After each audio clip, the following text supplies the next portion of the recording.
So Eric, let's go to you first here. Browns making a couple of different moves in free agency. The official start actually is tomorrow, Wednesday. But it seems like everyone has been signed. At least the news of all these signings has occurred. So Eric, what do you think of free agency so far, especially with the Browns? A lot less movement than last year, but that's kind of to be expected. They have a lot less salary cap space, and hopefully they have a lot less holes on the team than last year. Granted, they still have a lot to fix on the defense, but it felt like there was a lot on both sides. Looking at the John Johnson deal, 3 years, just over $33 million. He has a 2021 cap hit of $5.25 million. 25 years old. He's been in the league for 4 years, coming off his rookie deal.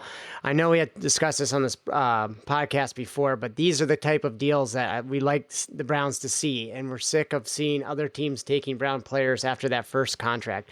We're used to getting the guys after their second contract when they're in their early to mid 30s. That he might have one good season left, and we would sign him to multiple year deals because those are the only guys that would take the money and play for the Browns. But I digress. Like I said, he's 25. You got Ronnie Harrison, who's 23. He's still at a good deal. Just over $2 million on a cap hit next year. He's going to be an unrestricted free agent after this season. So we can re-sign him and extend him, or safety is one of the easiest franchise taggable position. I know there causes some potential animosity with the player, but I think you keep Johnson, you got Ronnie Harrison, and you have Grant Delpit, who's only 22 and has 2 more years after this year on his rookie deal. You could potentially have those 3 guys all within that safety room for at least 2 to 3 years. So I think that should be solid. Obviously, Delpit's going to have to get up to speed, and Harrison's got to remain healthy. I know he's been in and out of the lineup this last year, but I think you could do a lot worse than this trio than what we got at safety. I really like to see how they gel and work with each other. Going back to spot track, whatever I called it last week, looking at Johnson's expected market value, he was expected over $8.3 million a year, and he only has a 5.25 cap hit. So from that perspective, we're underpaying him, but I mean, overall he has about $11 million. So it's however you want to look at it. It's kind of, I guess, technically a little bit less, but I think the Browns still got great value out of this. Couple pros. He's got flexibility. He's played both positions.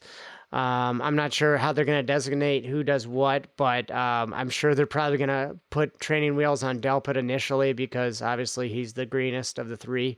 So we'll go from there.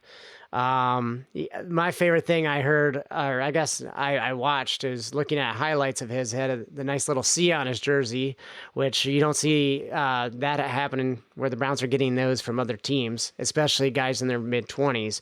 So he's obviously a leader, a force in the locker room, and it's not like the Rams had a bad defense. So the fact he was a captain of a defense that also featured Aaron Donald and other good players, that speaks volumes. So I have high hopes. I think this is a solid signing.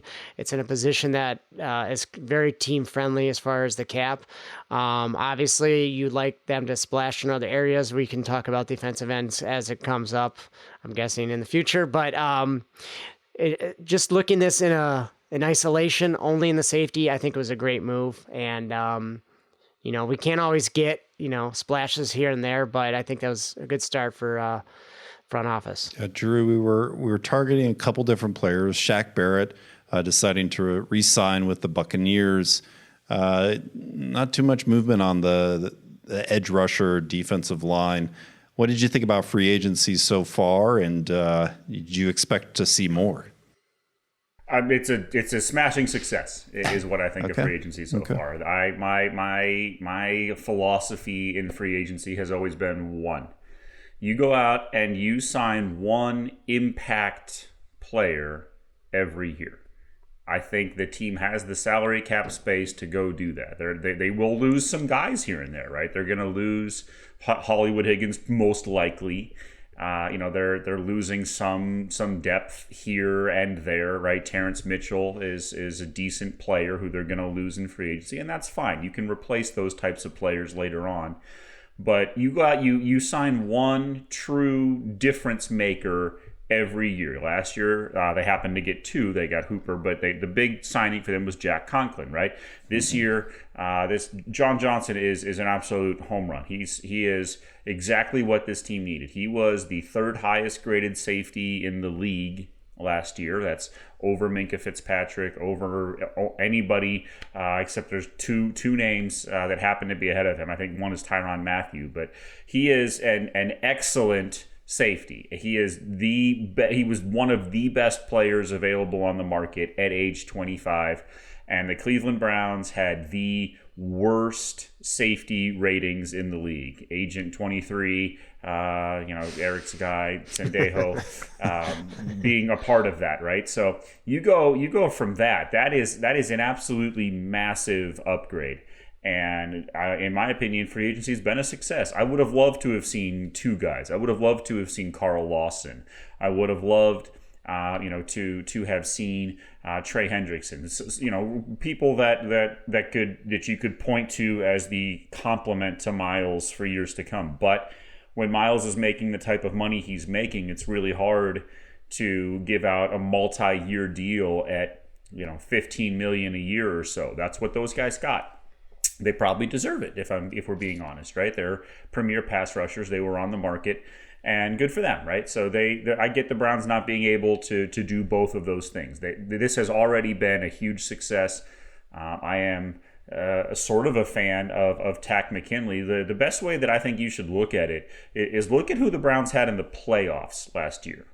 Right, this is after Olivier Vernon has been injured, right? So they started Porter Gustin, they started Adrian Claiborne, right? Like these are the players that Takk McKinley is competing against, right? So I think that is a really solid signing, and I think he can play opposite Miles. He was a former first round draft pick, obviously has some talent. So fan of that signing as well.